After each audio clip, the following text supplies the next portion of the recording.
आज हम आपके सामने भूमि का वो वास्तु लेके आए हैं। शायद आपने कहीं पढ़ा भी होगा, सुना भी होगा, लेकिन शायद उतना ध्यान ना दिया हो। लेकिन इसको ध्यान देना आपके लिए परम आवश्यक है, क्योंकि मकान बनाने के बाद अगर हम वास्तु को ठीक करते हैं तो हम ये नहीं मान सकते कि हमने पूर्ण वास्तु का प्रयोग किया या हमारा मकान पूर्ण वास्तु संगत है। क्योंकि भवन से पहले भूमि आ जाती है, तो पहले हमें भूमि का, जो मुख्य रूप से शास्त्र सम्मत कहा गया है, भूमि का वास्तु, वो हमें जानना बहुत जरूरी होता है।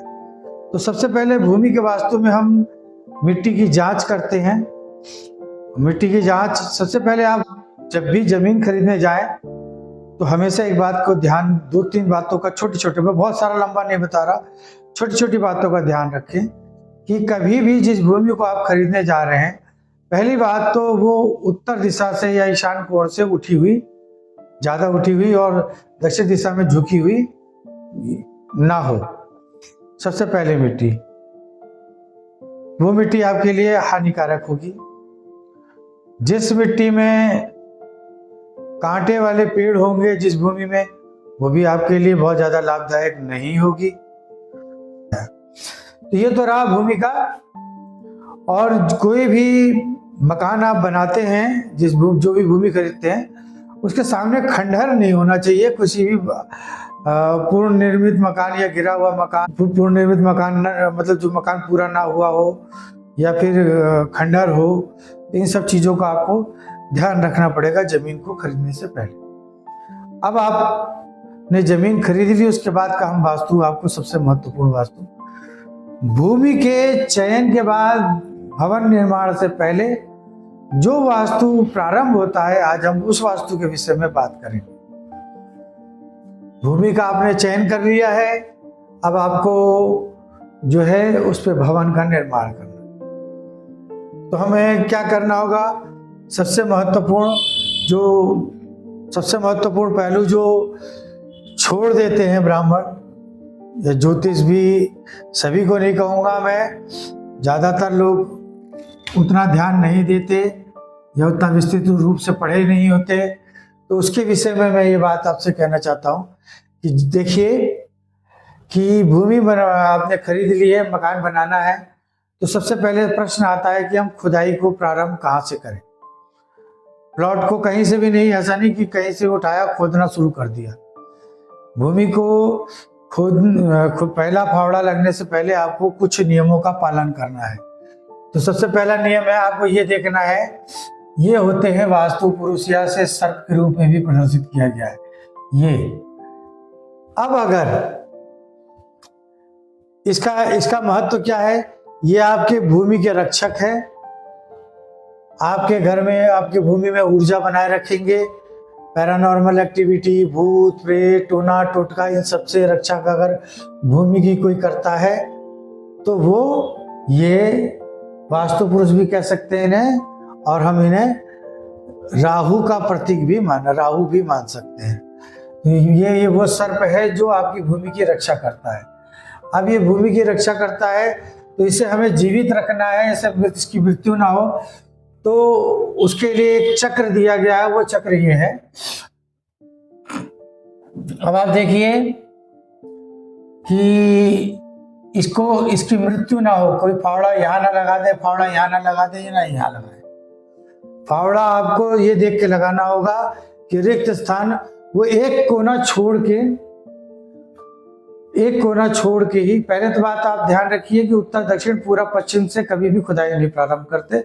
खुदाई को अगर प्रारंभ करना है ईशान आग्नेय नैऋत्य और वायव्य से ही, चारों कोनों से ही आपको खुदाई को प्रारंभ करना है।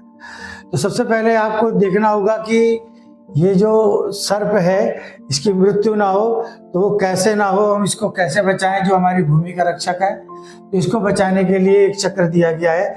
जब सिंह में,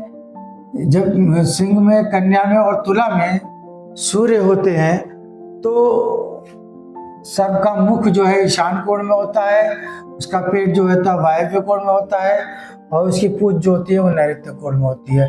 अर्थात आपके पास अग्निकोण आपके पास शेष बचता है। अग्निकोण में आप का रिक्त स्थान है, आप अग्निकोण में खुदाई प्रारंभ कर दें। यहाँ से खुदाई करते हुए आए, ये क्लॉकवाइज लेके आए इसको, और इसको ले जाके यहाँ तक खुदाई कर दें। जैसे आप यहाँ पे खुदाई शुरू करेंगे तो ये सर्प यहाँ तक जैसे पहुँचेंगे, यहाँ से खुदाई करते ही प्रारंभ जमीन में जैसी हलचल होगी, ये जो है अपना कुंडली मार के यहाँ बीच में आके बैठ जाएंगे।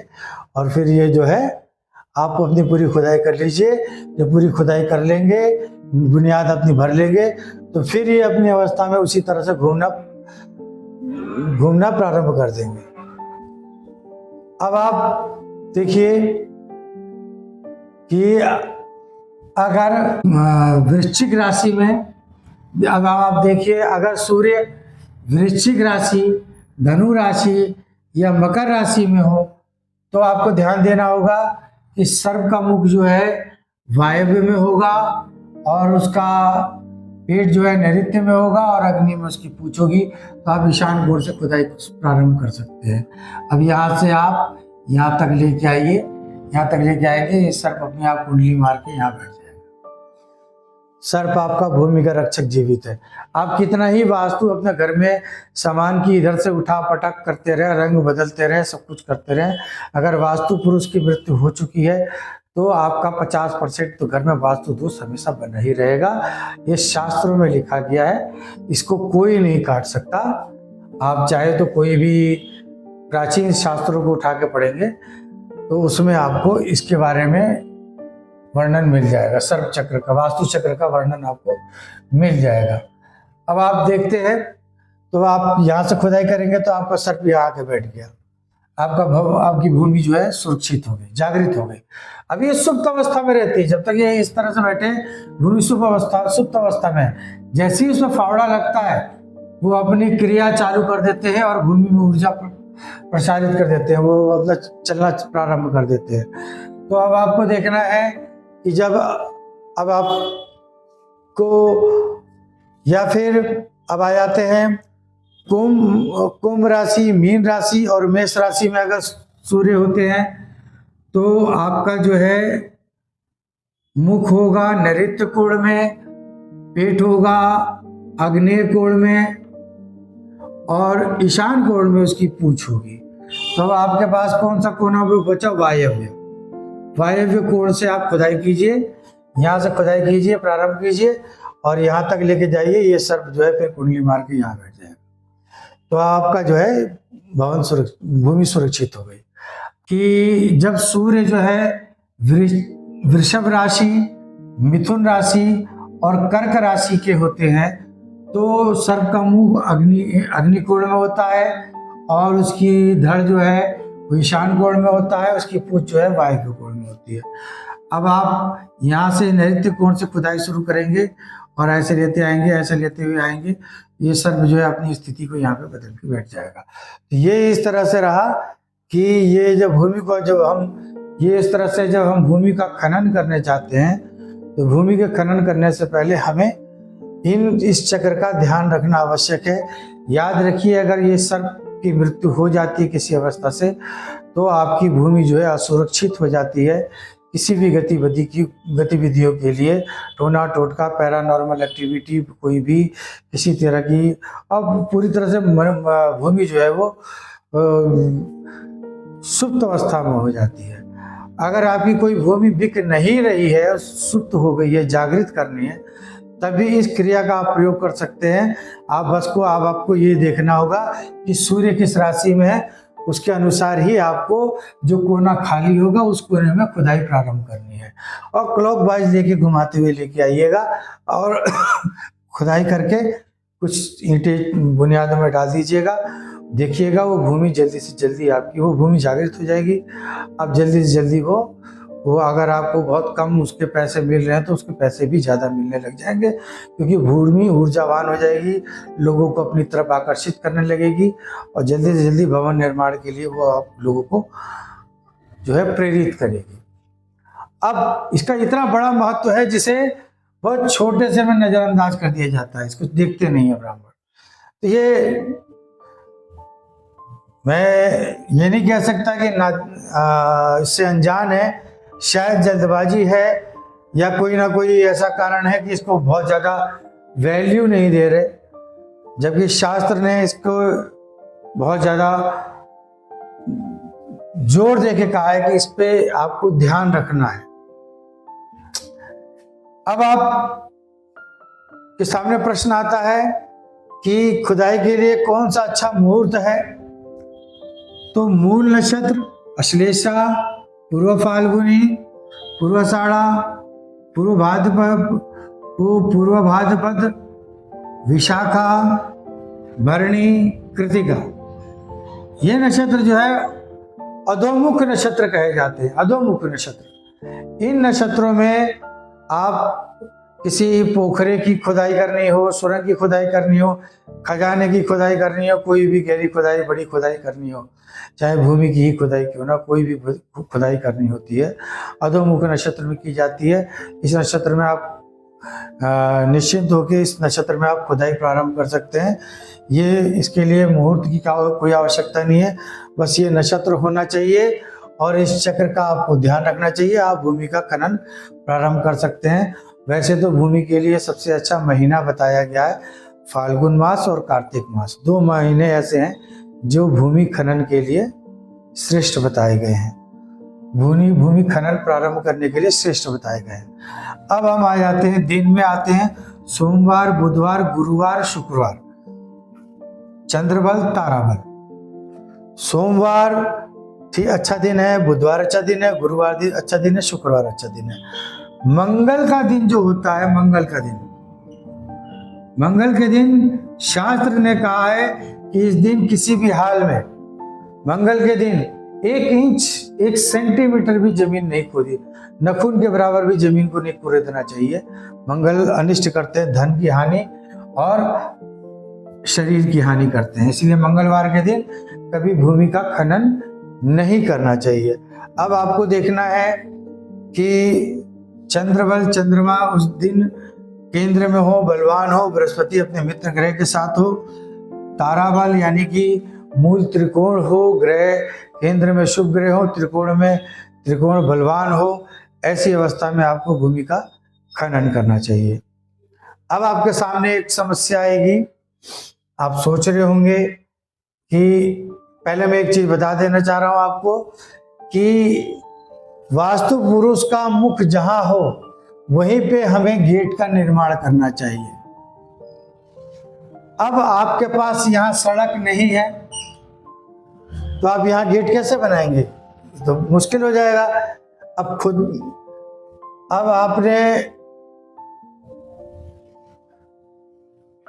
मुश्किल तो वैसे कोई, अगर आपके पास सड़क नहीं है तो मुश्किल हो रहा है। अगर आपके पास सड़क यहाँ है तो थोड़ा सा द्वार बनाने के लिए आपको इंतजार करना पड़ेगा।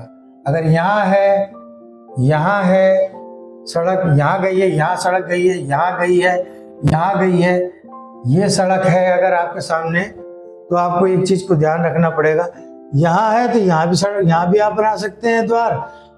और जब सर्प इस वास्तु पुरुष का मुख यहाँ आ जाए, यानी कि वृषभ, मिथुन या कर्क में जब सूर्य आ जाए तो सर्प का मुंह यहाँ आ जाएगा, तब आप अपने द्वार की बीम बांधिए, द्वार का निर्माण कीजिए। इसके अलावा तो इससे पहले आप द्वार का निर्माण मत कीजिए। भूमि पूजन के बाद सबसे पहले द्वार का निर्माण होता है, और द्वार का निर्माण आप हमेशा वास्तु पुरुष के मुख पे ही करना चाहिए। कभी भी उसके इधर अगर आप अलग, अगर कहीं और वास्तु मतलब अगर आप कहीं भी अगर द्वार को वास्तु पुरुष के मुख के अलावा अगर कहीं और बनाते हैं तो वो आपके लिए नुकसानदायक होगा। तो इसमें आपको ध्यान रखना होगा कि वास्तु पुरुष की किसी तरह से हानि, आप जान लीजिए वास्तु पुरुष आपके अगर मृत हो जाते हैं घर में तो घर में सूनापन रहेगा। पूर्ण वास्तु के द्वारा बना हुआ मकान भी आपको पूर्ण फल नहीं दे पाएगा। बहुत सारी ऐसी चीजें हैं जिनका आपको सामना करना पड़ेगा, जिनका नुकसान आपको मिलेगा। इसलिए आप इस चीज को ध्यान में रखें। केवल सामान के इधर से उधर रख देने से, मैं मानता हूँ कि अग्निकोड में किचन होनी चाहिए, ये बहुत अच्छी बात है, चलिए कोई बात नहीं, सब बातें ठीक है। टॉयलेट कहाँ होना चाहिए, भवन कितने बाई कितने का कमरे से, गेट का भेद, द्वार का भेद, सब भेद ही हम आपको अगले वीडियो में बताएंगे। लेकिन सबसे पहले हमें शुरुआत कहाँ से करनी है, भूमि से।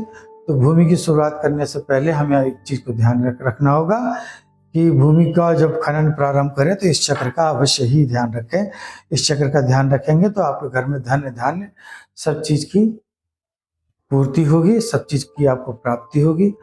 और मैं ये समझता हूँ कि वास्तु को प्रारंभ यही से किया जाता है। और जिन लोगों ने मकान बना लिया है, मकान बनाने के बाद अब वो सोचेंगे कि हमने बनाते समय तो इस चीज को ध्यान दिया नहीं, इससे कहीं ना कहीं हमने पूंछ काट दी, या किसी ने धड़ काट दिया, किसी ने मुंह काट दिया, कहीं फावड़ा मार दिया, ये नष्ट हो चुका है। तो इसको पुनः जीवित किया जा सकता है, पुनः जागृत किया जा सकता है। पुनः जागृत करने के लिए आपको क्या करना पड़ेगा, पूरे भूखंड का आपको मध्य स्थान निकालना पड़ेगा, ब्रह्म स्थान। ये ब्रह्म स्थान आपको निकालना पड़ेगा। और इस ब्रह्म स्थान में एक आपको क्या करना पड़ेगा, इस तरह का एक चौकोर, ये चौकोर डिब्बा होगा, पूरा चार कोने वाला डिब्बा होगा। उसके चार चौकोर डिब्बा होगा, उस पर चौकोर पिरामिड बना होगा। इस तरह से लकड़ी का ही डिब्बा होगा, लकड़ी का पिरामिड। उसमें बेलपत्र, खैर की लकड़ी, उदम्बर की लकड़ी, दूब घास, कुशा और चिटचिटा, पीपल और पलास, मैं लिख दे रहा हूं आपको। इसके लिए आप कुल मिला के 9 ग्रह संविदा ले आइए। 9 ग्रह संविदा लाके और बेलपत्र और सफेद चंदन, लाल चंदन, सिंदूर, चूड़ी, नाग नागिन का जोड़ा, शहद और थोड़े से तिल उस डिब्बे में भर के, और जो ऊपर जो पिरामिड वाला आपका हिस्सा होगा ढक्कन, उसे उसमें बंद करके और फिक्स कर दीजिए।